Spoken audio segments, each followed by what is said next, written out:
Some people are not killed. They are erased.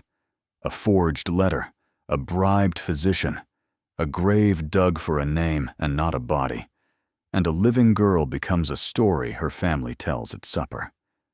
When her uncle swore to the young sea captain that she had died of fever, it was meant to be tidy and final and profitable. She was supposed to stay buried.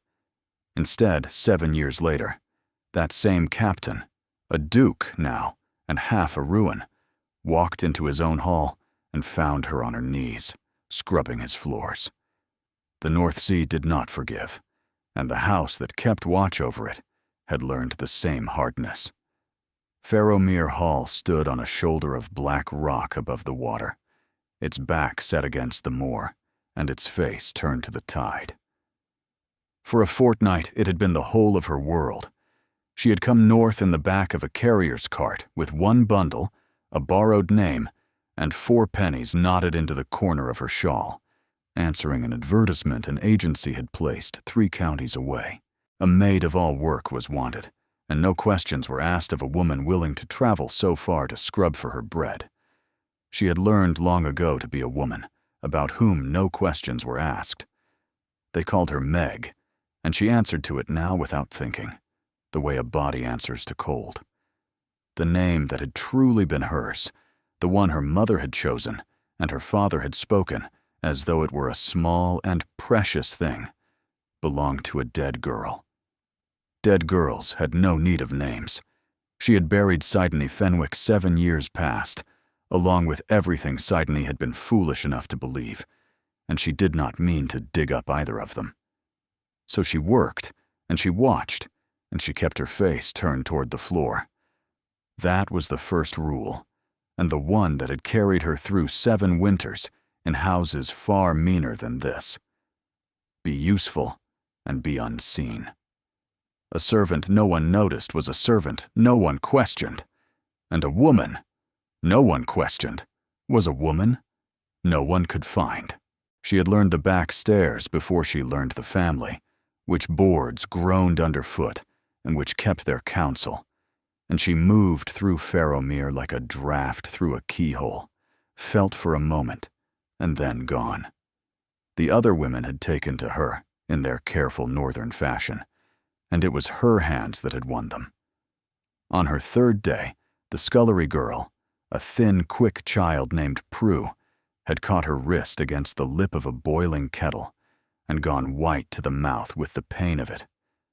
Before the cook could send for anything, Meg had the child's arm under the cold pump, then dressed the scald with a salve she made herself from things she gathered on the cliff path. Marshmallow and yarrow and a little honey worked together in a chipped cup. By morning, the blister had not risen. By the week's end, there was scarcely a mark. They thought it a small magic. It was only knowledge, bought at a price she did not speak of. 7 years of service had taught her that a woman with useful hands was permitted to exist. She could bring down a fever, close a wound, ease a hard birth, and quiet a colicky infant in the black middle of the night. And there was not a still room in the north that did not have need of such a woman. It was the one inheritance no one had ever managed to take from her. She thought of the man who had taken the rest as she scrubbed the flags of the long lower passage, working the brush in slow circles, her knuckles raw in the gray light. Sir Aldrich Marsh, her mother's brother. Her guardian, the law had called him, when her father died and left a fortune in trust and a daughter too young to hold it. She had been 15 and grieving and glad of a familiar face. She had not understood then that a man who smiles at a graveside is very often counting. She understood it now. A living heiress was an obstacle, and a dead one a windfall, and somewhere in a strong box in the south there lay a paper with her name upon it, and a physician's lie beneath, swearing that Sidney Fenwick had died of a fever in her 16th year. To be alive after such a document was not freedom. It was madness, or fraud, or something worse. Who would believe a scrubbing maid over a knight of the Shire? and if she raised her voice and was not believed, she did not think her uncle would trouble to make the same mistake twice. The dead, after all, can hardly complain of being buried. So she kept her head down. She always kept her head down, which was why she did not see Mrs. Halloran until the housekeeper's shadow fell across the wet stone in front of her. "On your feet, girl." The voice was not unkind, only tired. "Cook says you have a steady hand and a closed mouth, and just now I have need of both. Wash them and follow me. We are going up." Meg rose slowly, wringing the gray water from her cloth. Up! In a fortnight, she had never once been sent above the ground floor. Up where, Mrs. Halloran? The housekeeper was already turning toward the stair that curled into the dark of the house above, the one Meg had been told, on her first morning, and in no uncertain terms, never to climb. "To his Grace's wing," she said. "And mind, you do not stare at him." The stair took them out of the servants' world and into another one entirely. Meg had known Farrowmere only from beneath, from its cellars and its sculleries, and the cold spine of its back passages. She had not imagined this. The upper house was hushed and shadowed, the shutters half drawn against the glare off the water, and everywhere she looked, there was the sea itself, carried indoors and fixed to the walls. Charts, yellowed and spotted with salt, framed like paintings. A great curved sweep of pale bone above a doorway, a ship's bell, green with years, standing silent upon a side table. The house did not smell of flowers, nor of beeswax alone. Under the polish, it smelled of tar and old rope and brine, the smell of a man who had brought his whole life ashore with him and had never learned how to set it down. A sea house, a sailor's house. Something cold began to turn over, very slowly, in the pit of her. She did not let it show. She followed the housekeeper's stiff back and kept her eyes low and told herself it signified nothing. Half the great houses of this coast had been raised on prize money and salt water. A bell, a chart, a length of whalebone. It meant nothing. There were 100 old captains along this shore. Then they passed the portrait, and the cold thing in her went perfectly still. It hung in a corner where the light scarcely reached, as though someone had wanted it near and could not bear to see it plainly. A young man in the blue coat of a naval officer, painted against a gray and rolling sky. He was 23 at the most, and the painter had caught something the sitter had never sat still long enough to give on purpose, a kind of restless, laughing readiness, a face turned half from the canvas as if the whole horizon had just called his name, and he meant to answer it. She knew the tilt of that head. She knew the set of that mouth, as she knew the backs of her own hands. She had once, in a walled garden that no longer existed anywhere but in her, reached up and laid her fingers along that very jaw, and felt it move beneath her touch into a smile. She had grieved that face for 7 years. She had been told, along with the rest of England, that the frigate Alcyone had gone down with every soul aboard her, driven onto a lee shore in a January gale, and that her young captain had gone down with her as a captain ought. She had wept for him in a freezing attic 100 miles from anyone who knew her true name. Of all her graves, his was the one she had never once doubted. And here he hung upon a wall, in a house she had come to on the word of a hiring agency, a house that belonged to the Duke of Farrowmere. The two facts would not lie down together in her head. The man in the painting had been a younger son of a younger son, a sailor with his whole fortune still before him, and none of it sure. He had been no duke. He had stood nowhere near a title, unless the years had done to his family what they had done to hers. Unless a cousin, and then a cousin's cousin, had died, and a coronet had come sliding down the line to fall at last upon the one man everyone believed drowned. Mrs. Halloran. Her own voice did not sound like her own. The Duke. What was he before? The housekeeper did not slow her step. A sea captain, and a good one by all accounts, before the title fell on him and the sea near finished him for his trouble. She stopped before a heavy door and dropped her voice, and for the first time, something like feeling moved in it. You will find him changed from any portrait. He does not care to be looked at, and he has his reasons for it.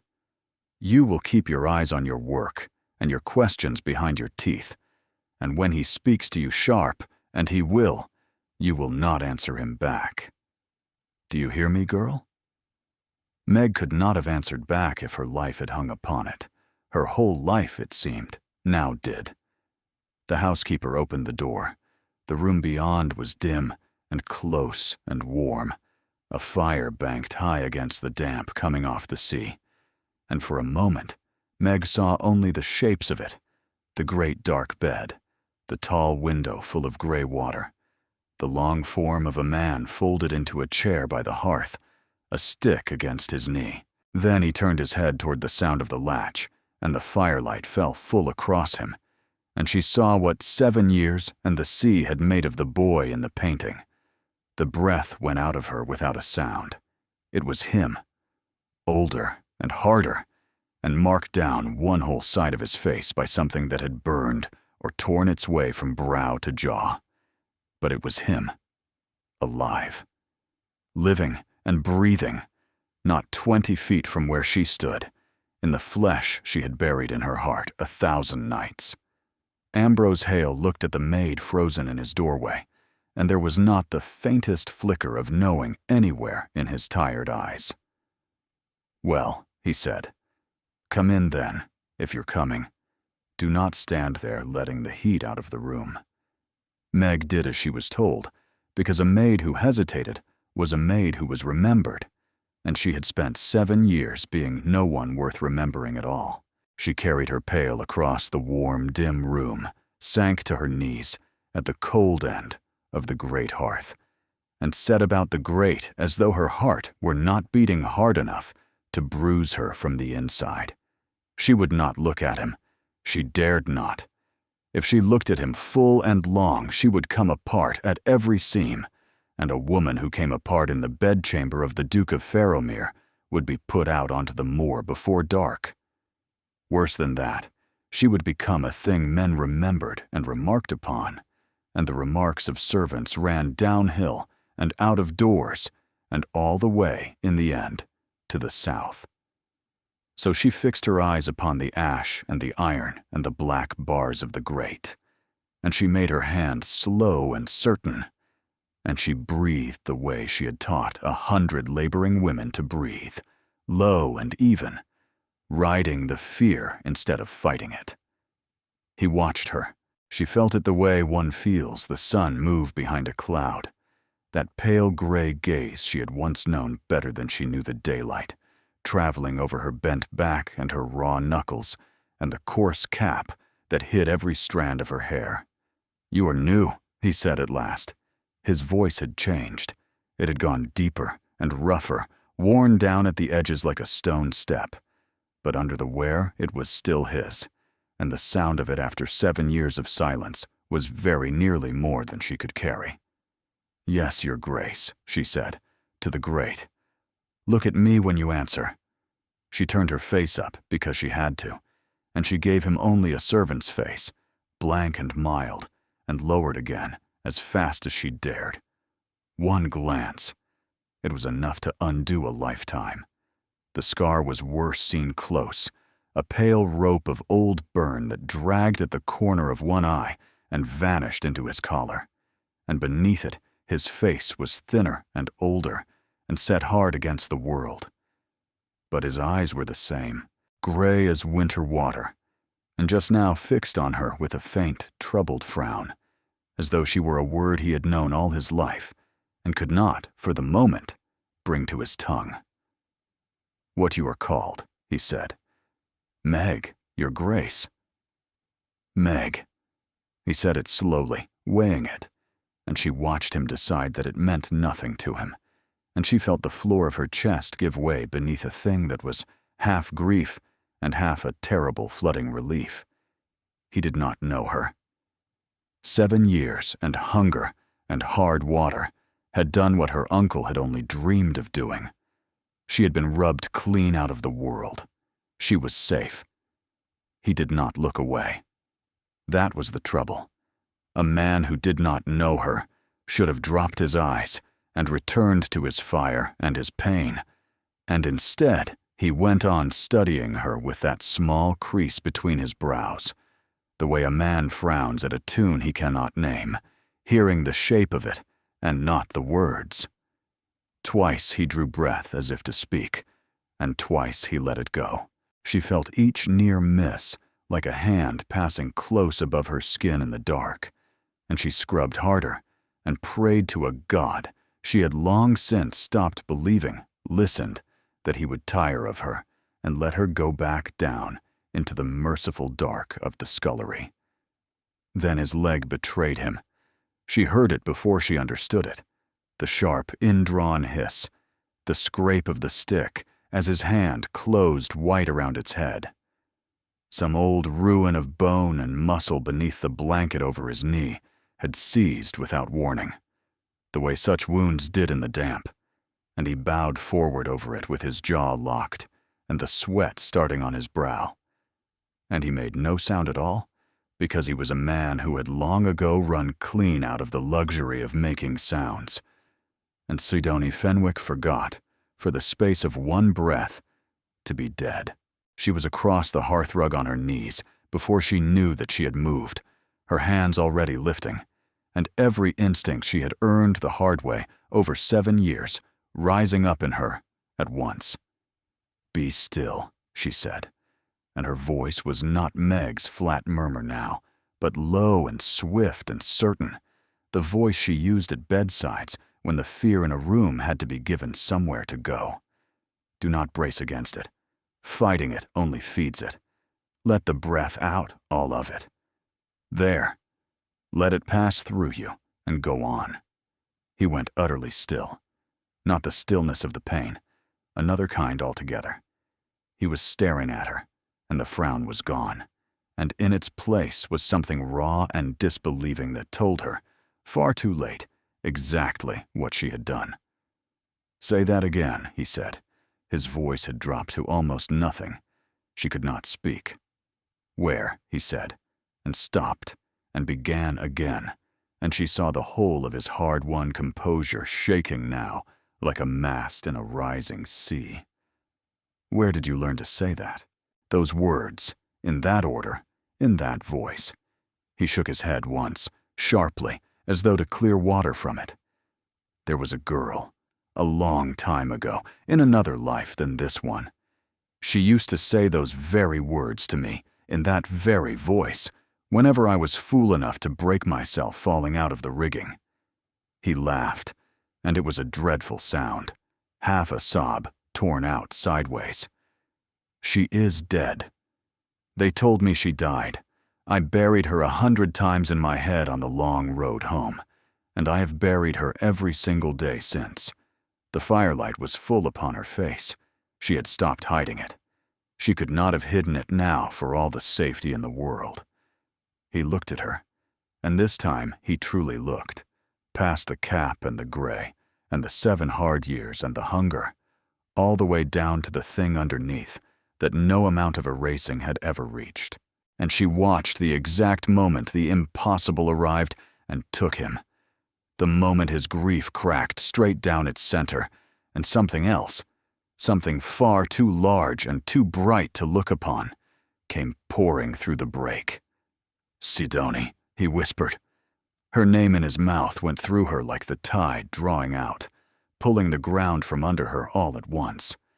For 7 years she had been no one's Sidonie.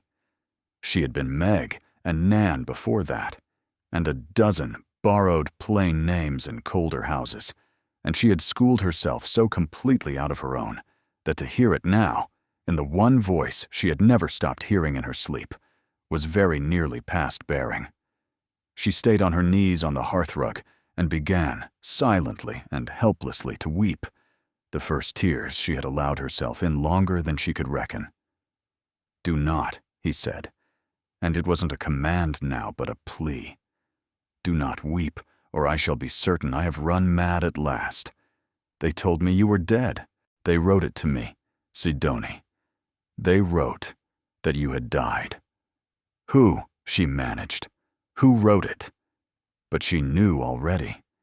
In the cold, watchful part of her that had kept her breathing, when the rest of her wanted only to lie down and stop, the pieces were already sliding home, and they made a picture she had half seen for 7 years and never once dared to finish.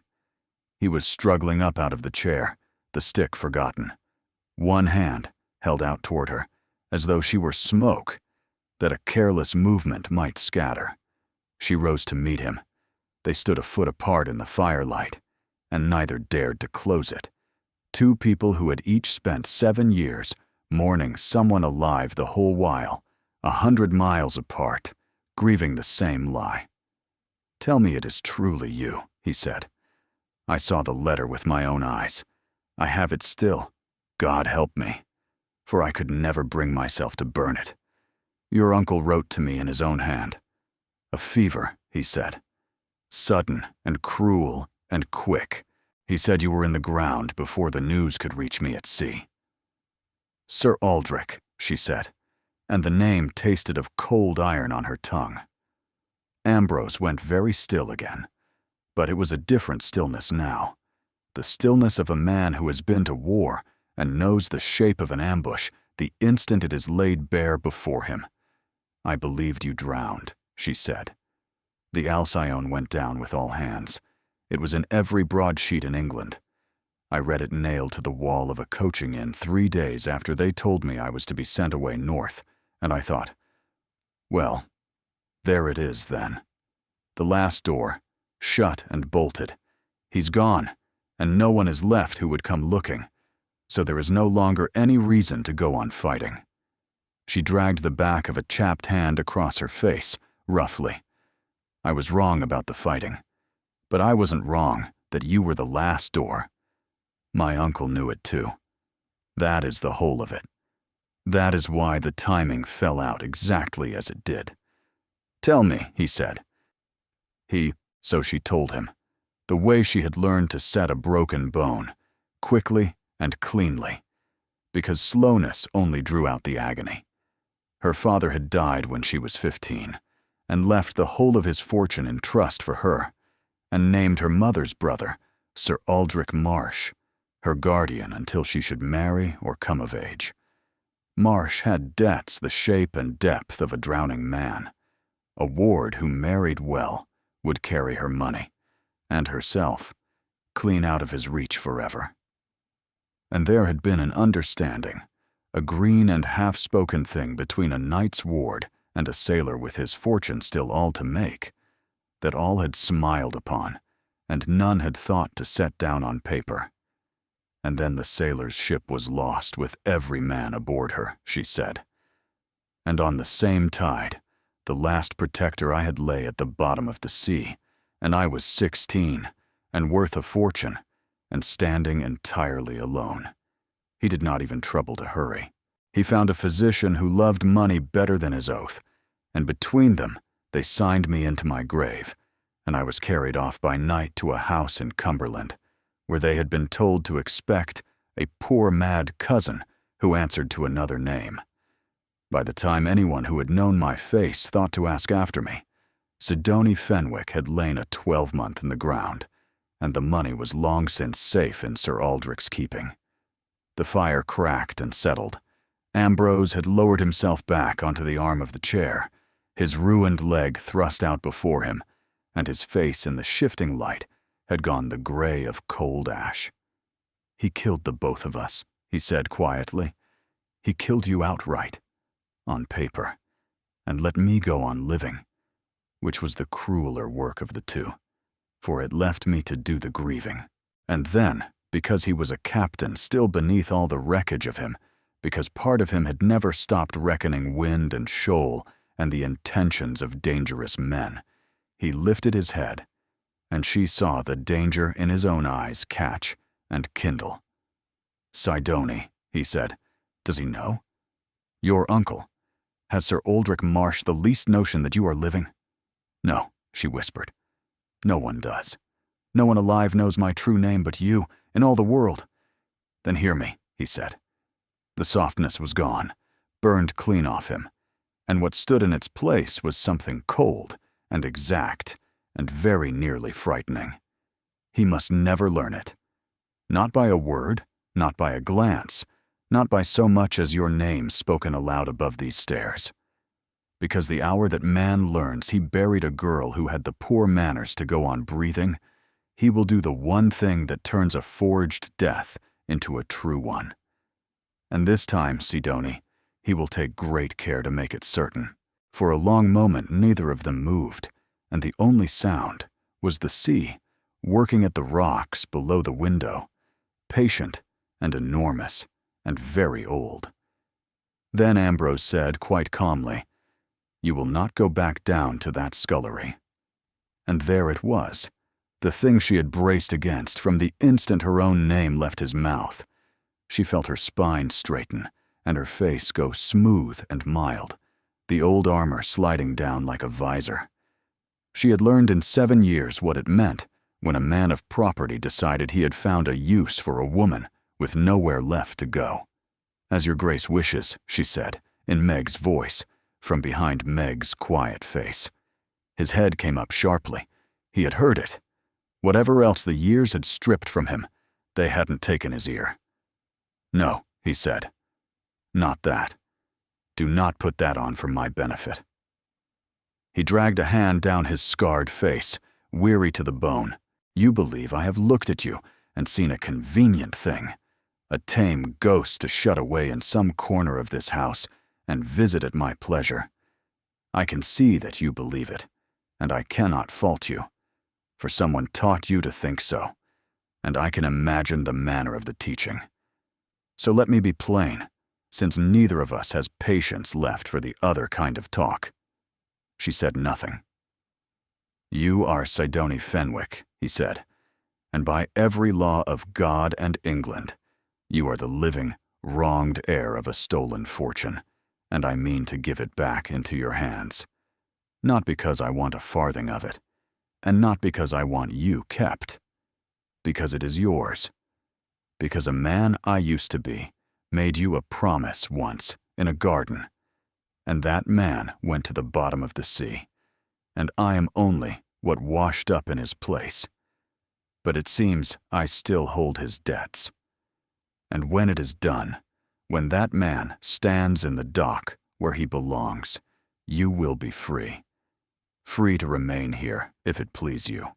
Free to walk out that door and never spare me a thought, if that please you better. Free. I do not think anyone has offered you the word in a great while."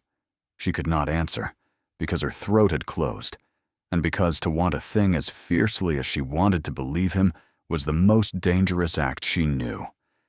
And until that day, he went on, more gently, "You will be safe, and kept safe by being invisible, which I understand is an art you have already mastered at bitter price. To every soul beneath this roof, you remain Meg, a maid who scrubs and fetches and carries, no one and nothing, and beneath notice.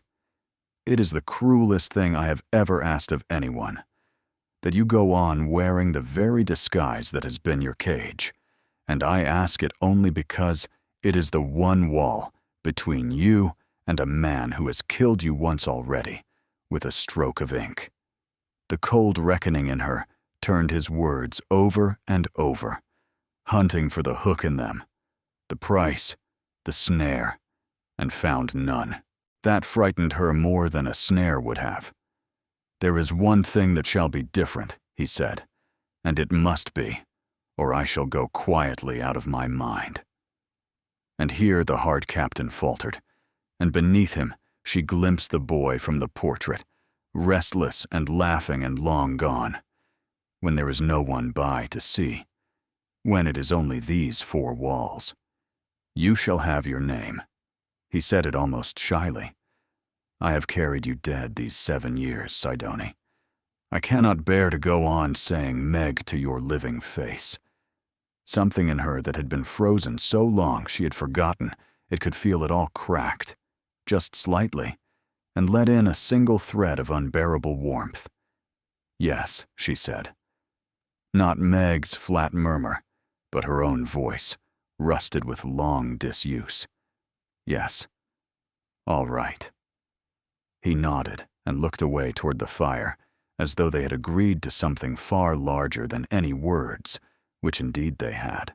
Then his glance dropped to the blanket over his ruined knee, and the wry, exhausted humor she remembered ghosted across his face.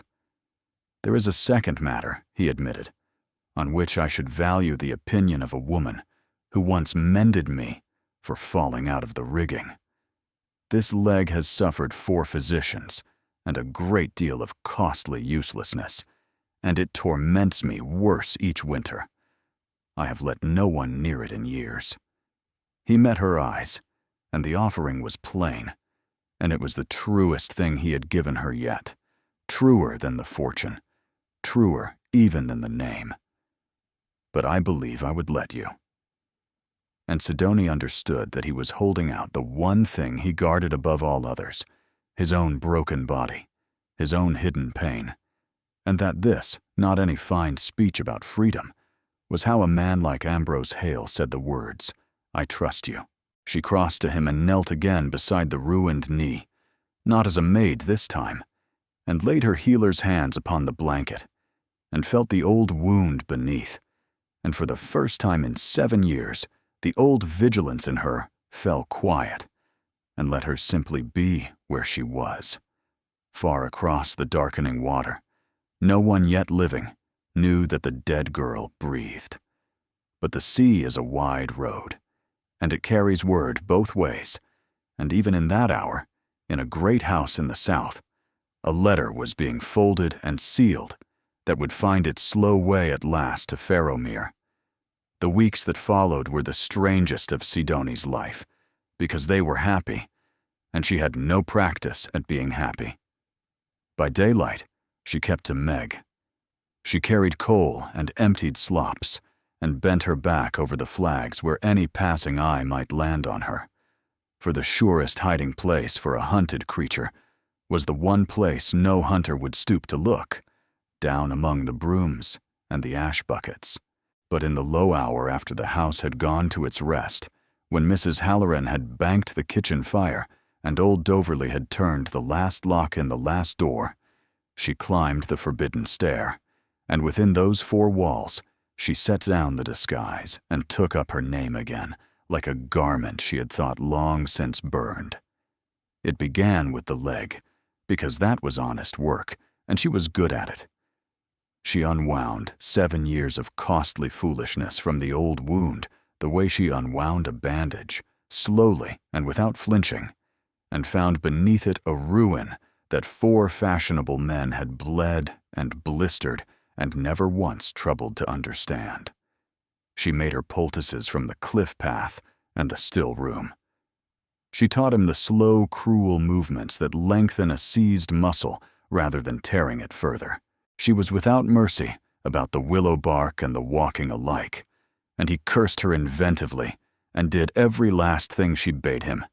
And inside, a fortnight he came down the great stair one gray morning with his stick carried in his hand, instead of leaned upon. And Mrs. Halloran stopped dead in the hall and had to turn away to master her face. He was mending, and not the leg alone.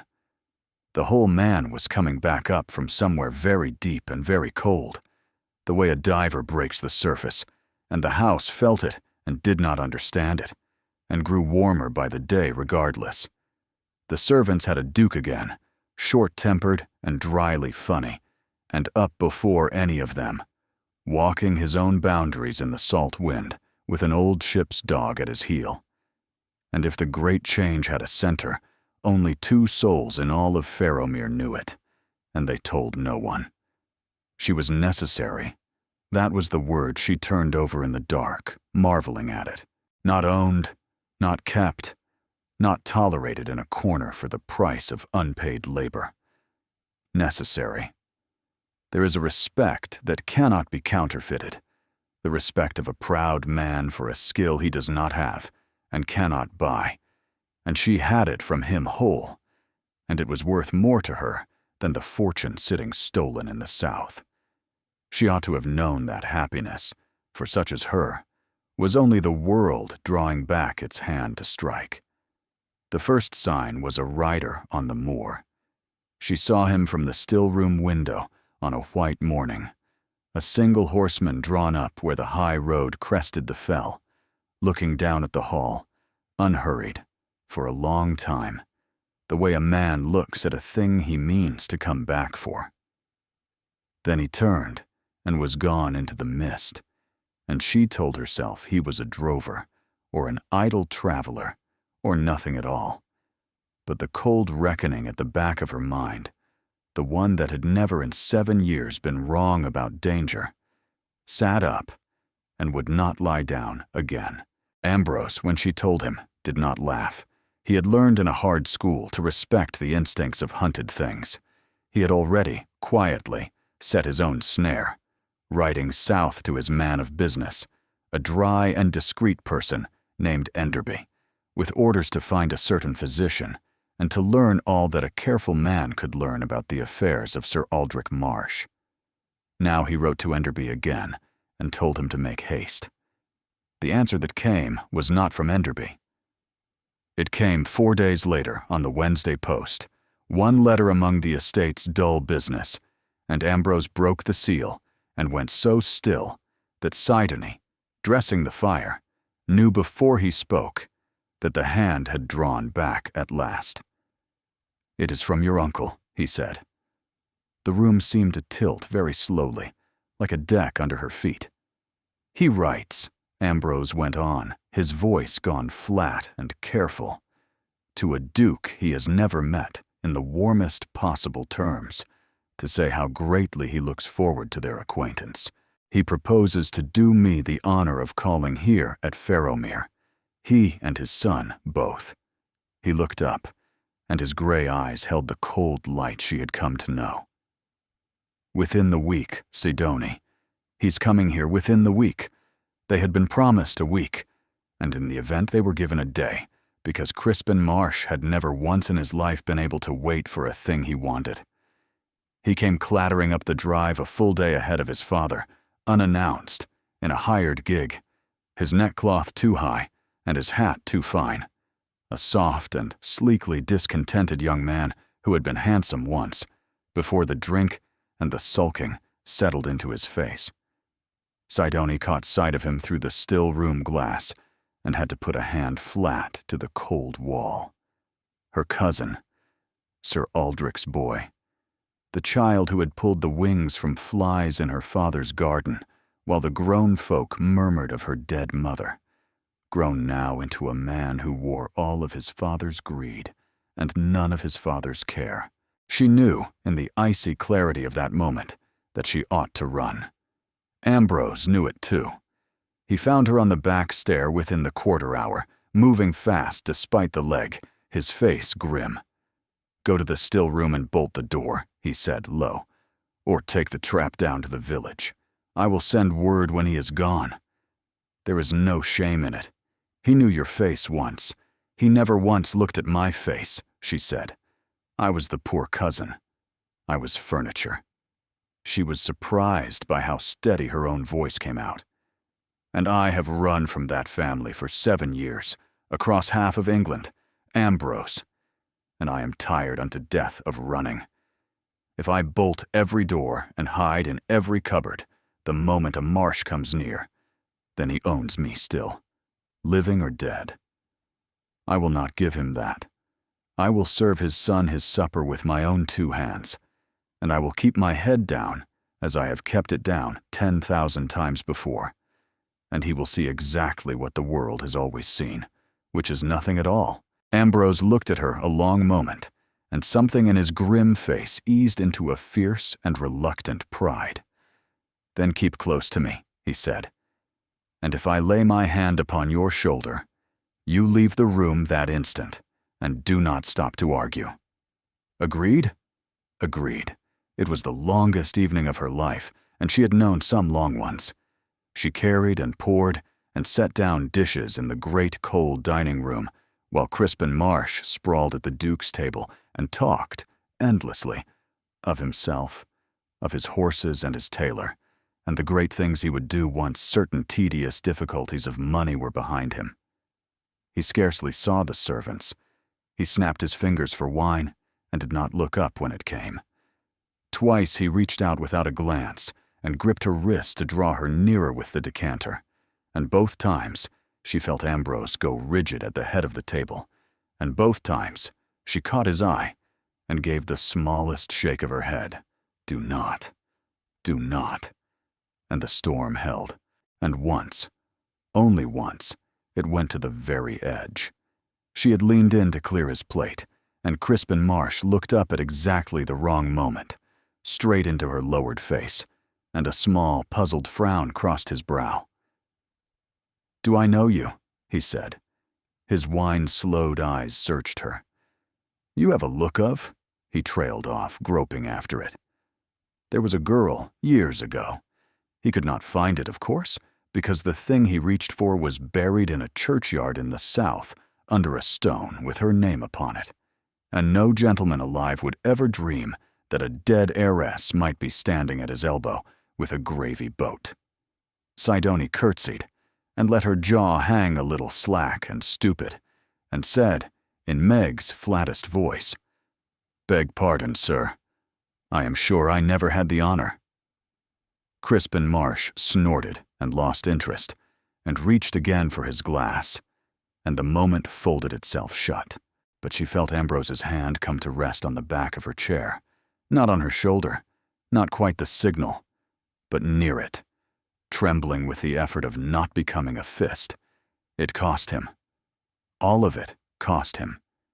He sat and stood and walked the length of that room a dozen times to keep the young man's eyes on the master and off the maid, upright and easy and lying with his whole body about the fire in his leg, hour upon hour, because the one thing Crispin Marsh must carry home to his father was the picture of a hale and prosperous duke, well worth the courting, and never the least hint that anything else in this house was worth a second glance. Crispin left at last, near midnight, well-wined and well-pleased, promising to return on the morrow with his father, favoring the Duke with a wink and an oily word about arrangements to their mutual advantage. The door closed, the lock turned, and Ambrose, who had stood so straight for so long, took one step toward the stair and stopped, and Sidoni heard the breath go out of him wrong. Then his leg gave way beneath him entirely, and he went down against the cold stone with a sound she would hear in her sleep for a long while after. And when she reached him, his brow beneath her hand was already, terribly, beginning to burn. The old wound had waited 7 years for its chance, and the fall against the stone gave it one. Through the long cascade of that night, Sidoni pieced the thing together with her hands as much as her mind. The abused flesh over the shattered bone, jarred and split by the fall, had turned inward and begun to fester deep, where no gentle poultice could reach it, and the corruption was spreading through him, and his body had answered by lighting a great and perilous fire to drive the sickness out. Fever, the kind that took strong men inside of 3 days and left their houses hung with black. She had met it many times. She had beaten it perhaps half the times she met it. Half. She did not let herself count the odds. Counting was for afterward. She could not send for a physician, and that hard truth stood in the room with her all night like a third presence. To send down to the town was to fill the house with strangers on the very eve of Sir Aldrich's coming. Strangers who would see a scrubbing maid tending the Duke of Ferromere with a wife's fierce authority, and who would carry the sight of it out the door and down the road and south. There was no one to send for. There was only herself, and what lay in her 2 hands, and what she had bought across 7 bitter years at the bedsides of the poor. It would have to be enough. She would make it enough. She had Doverley and the footman carry him up and lay him on his own bed, and then she sent every one of them away and bolted the door, and she turned her sleeves back to the elbow, and she went to war. She did the careful, unhurried things the 4 fashionable physicians had never once thought to do. She cleaned the angry, swollen hurt with what she had distilled with her own hands, working steadily, and her jaw set, gentle where gentleness would serve, and firm where it would not, because to falter now was to lose him. She drew out the sickness the slow, sure way she had been taught, and dressed the place in the marshmallow and the yarrow and the honey that had never yet failed her. Then she set herself to the longer battle, the fever itself, and that one had no quick remedy and no cleverness to it, only the flat, stubborn patience of a woman who refused to lose. She stripped the heavy hangings from the bed to let the heat off him. She sponged him with cool water from the ewer, and when the ewer went warm, she sent it down on a string to the well and drew it cold again, hour upon hour. She dripped willow bark and cooled water between his cracked lips a spoonful at a time, and she counted his heart under her fingers, and did not like what she counted, and went on regardless. She did not weep. She had learned long ago that tears were water a sick man could not drink, and she gave him instead the only thing worth the giving, which was her whole cold, steady attention, unbroken, through the blackest reach of the night. He talked, as the fevered do, out of the burning country behind his eyes. He was aboard the Alcyon again, roaring orders into a wind that tore the words away, and she answered him low and calm, as though the deck were real and under her own feet, hard to larboard, aye, hard over. Well done. And something in the drowning captain heard the certainty in her voice and steadied to it. He begged a man named Hollis to hold on. Hold on! We are nearly at the boats. And his hand closed on hers with a strength that ground the bones together, and she let it and did not pull away. And once, near the turning of the night, when the fire in him was at its very worst, and his eyes fell open without seeing her at all, he said, quite clearly, into the dark above him, "She is dead. They are all dead. I brought them all down to the bottom, and I lived, and there is no justice anywhere in the sea." And Sidone leaned close over him and said, against his burning ear, in her own true voice, with no maid's murmur left in it anywhere, "I am not dead, Ambrose. I am here. You did not bring me down. I am the one door that did not shut. Now you will turn. Do you hear me? You will come about, and you will live, because I have only just found you again, and I will not be robbed a second time." Whether he heard her in that far country she never knew, but some while later, in the grayest and coldest hour, the hour when the very old and the very ill so often slip their moorings and go, the fever crested like a wave standing tall and dreadful, and broke. The sweat came, it poured off him and soaked the linen through, and his dreadful heat began, by the smallest degrees, to fall, and his breathing lengthened and eased, and the pulse beneath her fingers steadied from its frantic gallop into something a body might live on. She did not dare believe it for a long time. She sat with 2 fingers at his wrist and watched the window go from black to iron to the first thin, grudging pewter of a coast dawn, and only then, when the light was sure, did she let herself believe that he would live to see it. He surfaced near sunrise, thin and hollowed and entirely himself, and found her sitting beside him in the wreck of the night, her sleeves still turned back, her hands stained, her face gray with a weariness beyond anything he had a name for. You are still here, he said, wondering, his voice a cinder. I told you, she said. I am done with running. He looked at the stripped bed and the spent cloths and the emptied ewers, and understood, slowly, all of it, everything she had done, and everything she had refused to allow, and his eyes filled, this hard and frightening man, and he did not fight it.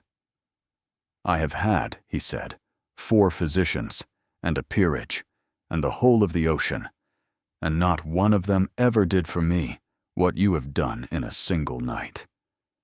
He turned his hand over on the coverlet, palm up, an offering, the way a man strikes his colors.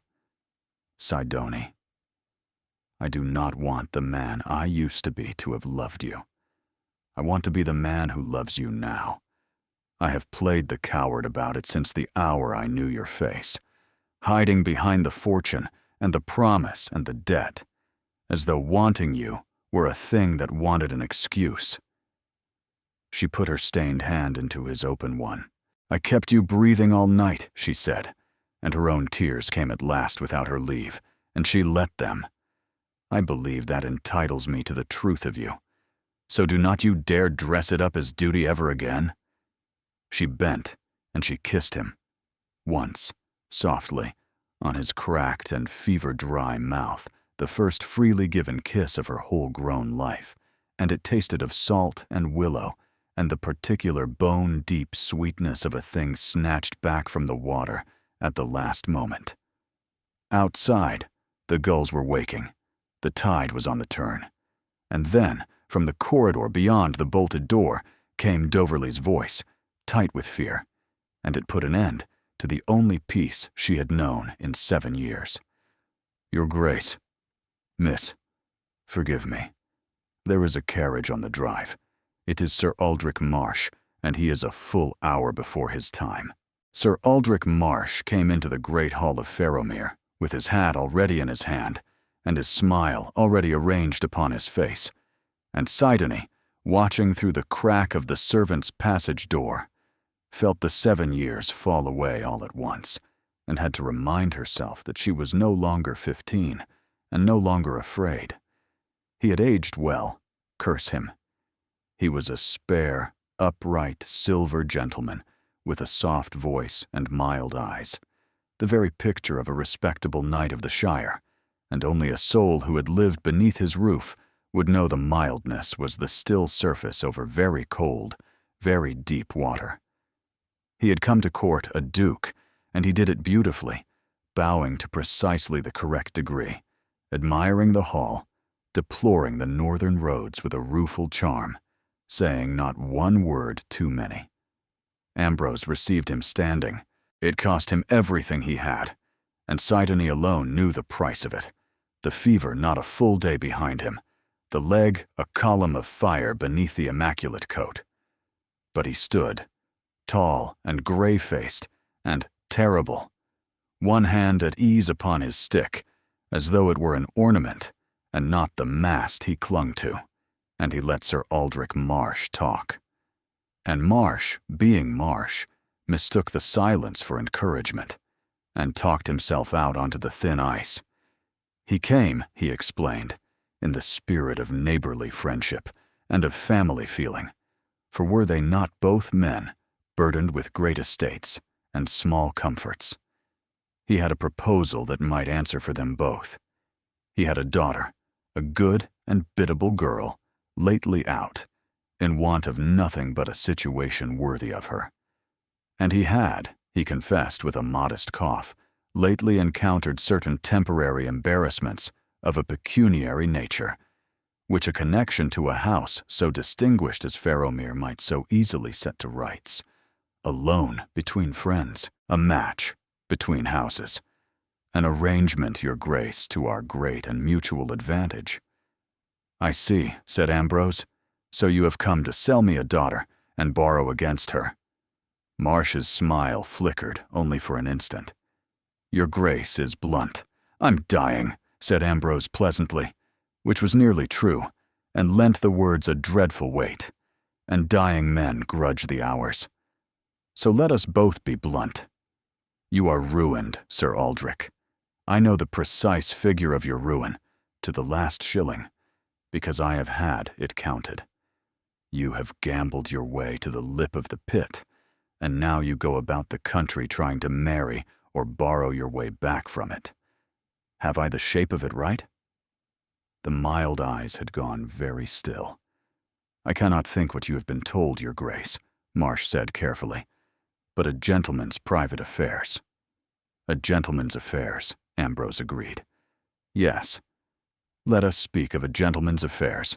Doverley, the old butler, stepped forward and laid a flat leather folder upon the table, and Ambrose opened it with one finger. This, he said, is a letter. It reached me 7 years ago at sea, off a lee shore where I had just lost my ship and every soul aboard her but myself. It is written in a hand 3 men will swear to upon oath, and it is your hand, Sir Aldrich. In it you inform me, with the tenderest condolence, that my betrothed, your own ward, Miss Sidney Fenwick, has died of a sudden fever, and lies already in the ground. He set it down.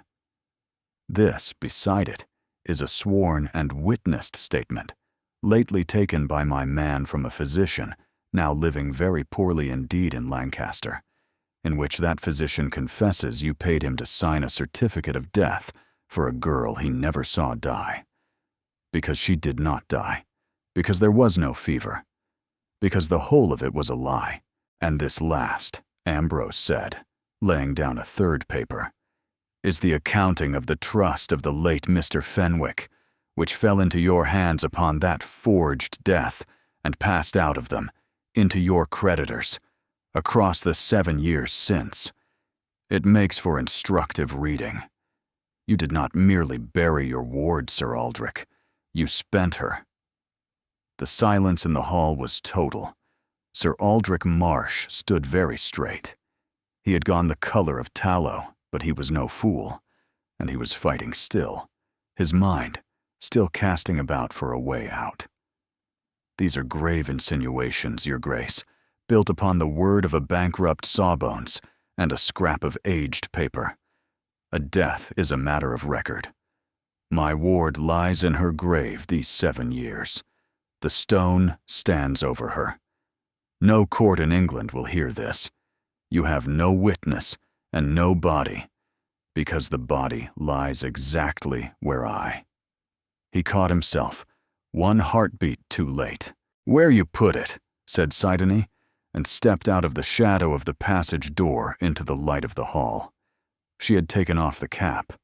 She came forward across the very flags she had scrubbed upon her knees a fortnight since, and she did not keep her head down, not this time, not ever again.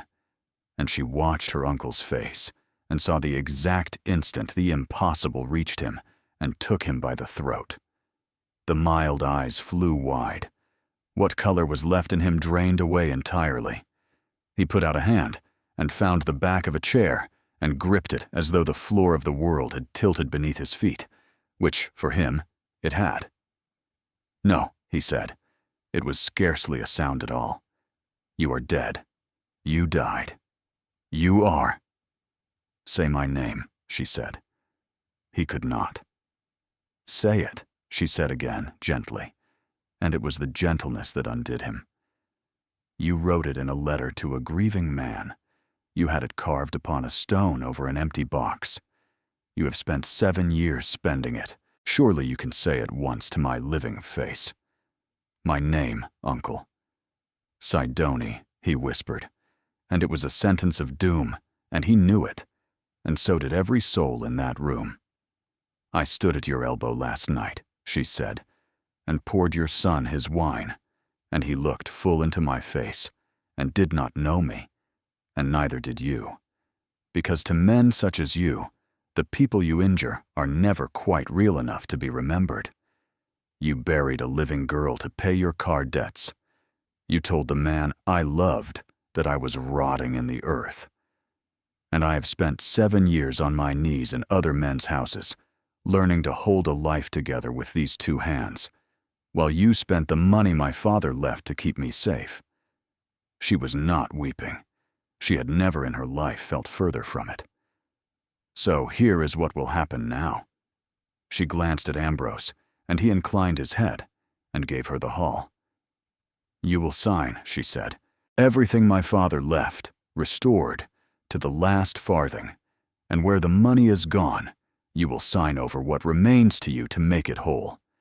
You will set your confession down in writing, witnessed, in this room, within the hour. And then you will go, and you will live out whatever years are left to you very small and very quiet and very far from me, and you will thank God upon your knees each morning that I am a better creature than you are.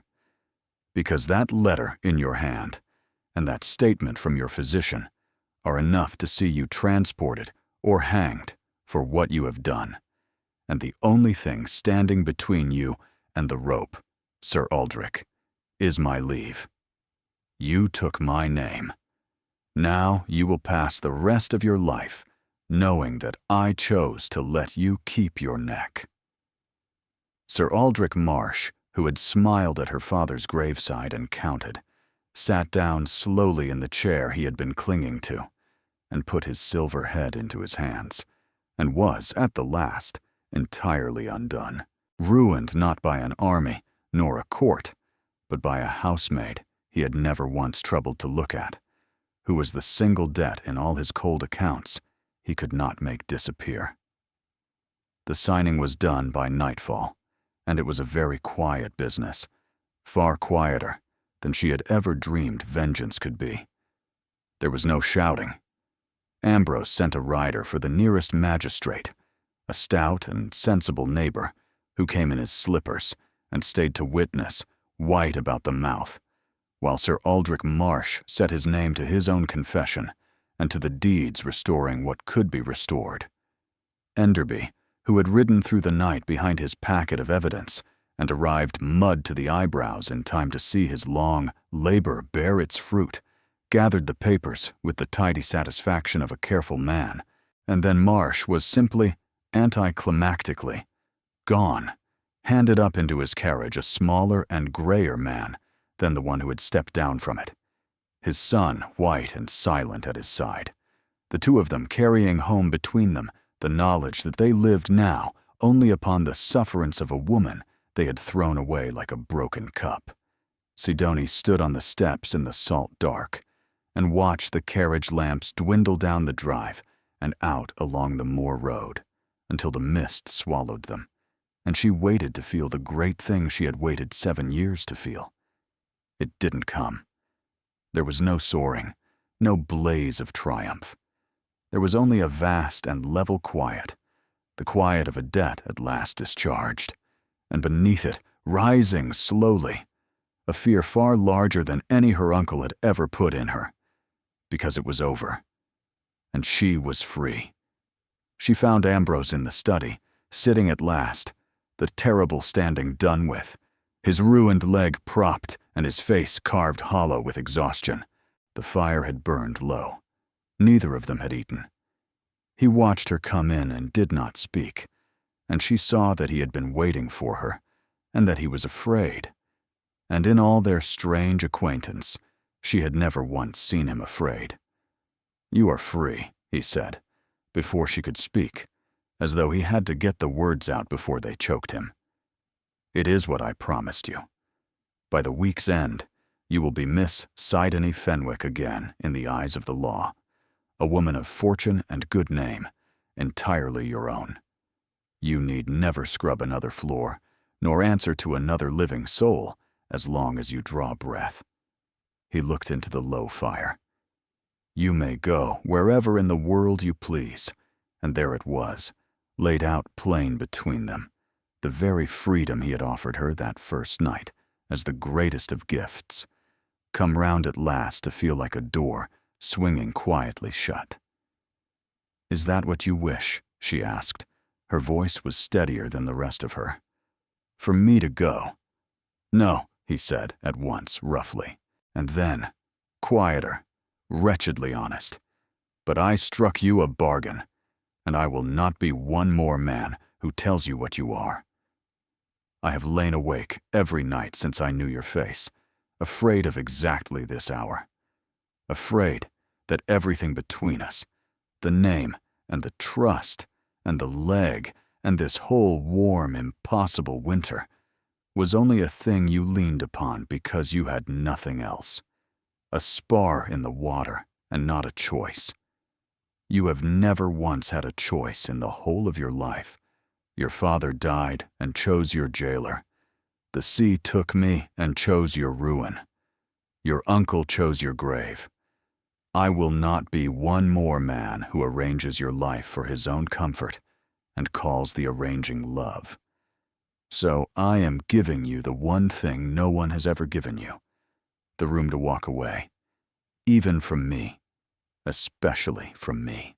Sidoni looked at this hard, frightening, honorable wreck of a man who had bought her freedom at the cost of the single thing he wanted, and who sat there gripping the arms of his chair to keep from asking her to stay, and something in her chest that had been braced hard for 7 years. Finally, quietly, let go. Then let me choose, she said, and crossed the room and knelt down before him where he sat, so that for once in his life the Duke of Faramir had to look down at her and not the other way about. Not a maid at his feet this time, and not a patient at his bedside. A woman choosing, with the whole of her own restored life gathered in her 2 hands, exactly where she meant to lay it down. I have been given away and sold off and buried and mourned, she said, and not once in the whole of it was I asked. So ask me, not the dead man in the garden, not the captain who owed a debt. You, the man who is left, ask me, Ambrose, and I will give you the only yes I have ever owned outright. He took her face in his 2 scarred hands, as though it were the most fragile thing ever brought up whole from a wreck. Stay, he said, and it was not a command now, and it was not a bargain, and there was no cover of duty left upon it anywhere. Not because it is safe, and not because I owe it, and not because I promised it to a girl a lifetime ago in a garden. Stay because I have loved you since the hour you knelt on my hearth and told me to let the pain pass through me and go, and because a house is only a house until there is one particular person inside it, and you are mine. Marry me, Sidoni Fenwick. Be no one's ward, and no one's ghost, and no one's servant ever again. Be my wife, which is the one arrangement in all the world I have ever found that 2 free people may enter into as equals. Yes, she said, the only yes she had ever owned outright. Yes, they were married in the small, salt-scoured chapel at the foot of the cliff, on a bright, hard morning in early spring, the sea flashing below like beaten pewter, and every gull crying overhead as though the whole shore had been invited. There were no lords. Doverley gave her away with tears standing in his old eyes, and pretending fiercely that they were not there at all. Mrs. Halloran wept without pretending anything. Prue, the scullery girl, held the flowers, wild things gathered off the cliff, sea pink and the first yellow gorse, because Sidoni had said she would carry nothing bought, when so much of her life had been for sale. She did not wear white. She wore a gown the deep gray blue of the winter sea that had so nearly taken him and then given him back. And when the vicar asked her name, her true name, spoken aloud in a church with the doors open to the light, she gave it in a clear voice that carried down to the water. Sidoni Fenwick. It was the first time in 7 years she had said it, where anyone at all might hear, and it did not feel like a confession any longer. It felt like coming home. Ambrose did not sweep her into any grand embrace when it was done. He was not that kind of man. He simply took both her hands, the healer's hands that had drawn his poison and hauled him back from the water, and he held them and looked at her as though he still could not believe the sea had given anything back, and that was more than enough. That was everything. Sir Aldrich Marsh lived on in the south, small and quiet and very frightened, exactly as she had promised, upon the little left once Enderby had wrung the estate back out of his hands. He never troubled her again. Men like him are brave only against the defenseless, and she was never defenseless again. His son sank quietly out of the world of gigs and tailors, and wasn't greatly missed. By the following summer, the coast had learned that the new Duchess of Farrowmere was not like other duchesses.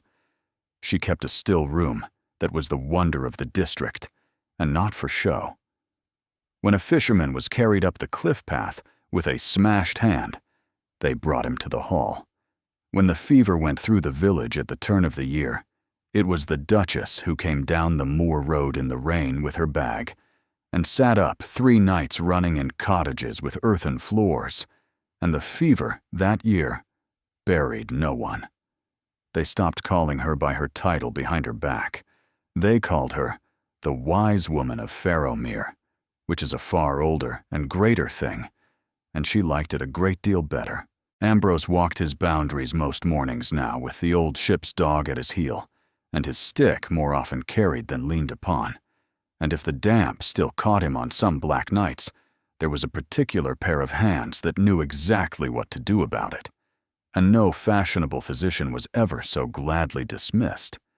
She thought sometimes, standing at the still-room window that looked out over the gray water, of the girl who had come north in a carrier's cart with a borrowed name and 4 pennies, and a heart schooled to expect nothing. Some people are not killed, that girl had learned, in the hardest school there is. They are erased. A stroke of a pen, a paid lie, a stone laid over an empty box, and a living soul is rubbed clean out of the world for another's profit. But now and again, if that soul is stubborn enough and lucky enough and refuses past all reason to lie down in the grave that was dug for her, the pen can be taken up a second time. The stone can be pulled down. The name can be spoken out loud in a church with its doors thrown wide, and answered to, and kept. She had been erased. In the end, she had written herself back in. And far below the window, the tide came in over the black rocks, patient and enormous and old. And for the first time in all her life it seemed to her to be carrying nothing away, and bringing everything home. If the moment Sidoni stepped out of the shadows and made her uncle say her name gave you a chill, then you are exactly the sort of person this channel was made for. There is nothing quite as satisfying as watching a wronged and stubborn soul refuse to stay buried and take back every last thing that was stolen from her. If you loved this tale of a fierce healer and her scarred, honorable duke, please tap the like button. It helps others find the story. Share it with anyone who loves a heroine who saves herself, and a hero wise enough to let her. And do subscribe and ring the bell, so you never miss the next long evening beside the fire with us. Tell me in the comments below, when did you first begin to suspect the truth? I read every single one.